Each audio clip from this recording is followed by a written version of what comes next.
ஓடா அகெயின் வந்து 1164 வந்து ஒரு பெஸ்ட் பேனலை வந்து எடுத்துகிட்டு வந்திருக்காருன்னு தாங்க நான் சொல்லுவேன். நான் தி வில் ஆஃப் டி அப்படின்னு சொல்லுவாங்க பார்த்தீங்களா, அதை பொறுத்த வரைக்கும் அது வந்து ஜாலி பாயை மட்டும்தான் மென்ஷன் பண்ணுது அப்படின்றத பார்த்தா, ராக்ஸ் வந்து என்ன நினைக்கிறாருன்னா, ப்ரீவியஸ் கிங்கு வந்து யாராக இருக்குன்னா டேவி டி ஜோன்ஸ் அவர் தான் அப்படின்னு சொல்கிறாருங்க.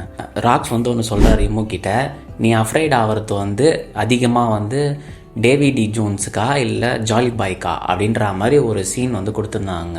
இது வந்து இருக்கிறதுலே வந்து எல்லா தேரியையும் வந்து பிரேக் பண்ணி புதுசாக ஒரு தேரி வரா மாதிரி உங்களுக்கு வந்து கான்செப்ட் வருங்க.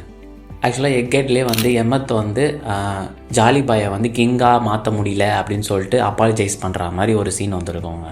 வந்து என்ன தெரியுது அப்போனா டேவி டி ஜோன்ஸுன்றவர் தான் ரியல் கிங்காக இருந்தாரா அந்த டைமில். இமுவை வந்து ஃபேஸ் பண்ணுறதுக்கு 2 டெவில் ஃப்ரூட் வந்து ராக்ஸுக்கு தேவைன்னு சொல்லிட்டு சொல்லியிருப்பாங்க. இதில் வந்து அவங்க ஒய்ஃபே வந்து சொல்லுவாங்க, அவங்க நீ இன்னும் ரெடி ஆகலை, அதுக்குள்ளே வந்து நான் உங்களை வந்து ஃபேஸ் பண்ண வச்சிட்டேன் அப்படின்ற மாதிரி சொல்லிவிட்டு, ஆக்சுவலாக ராக்ஸுக்கு தெரியும் போலங்க இம்முவை வந்து எப்படி டிஃபீட் பண்ணணுன்றதே. அதுவும் இல்லாமல் ஜாலி பாய் ஒரு சைடு வந்து அவரோட ப்ராமிஸை வந்து இது பண்ணுற மாதிரி போகுதுன்னா, இன்னொரு சைடு வந்து பிளாக் பியர்டோடது வந்து போயிட்டுருக்குங்க.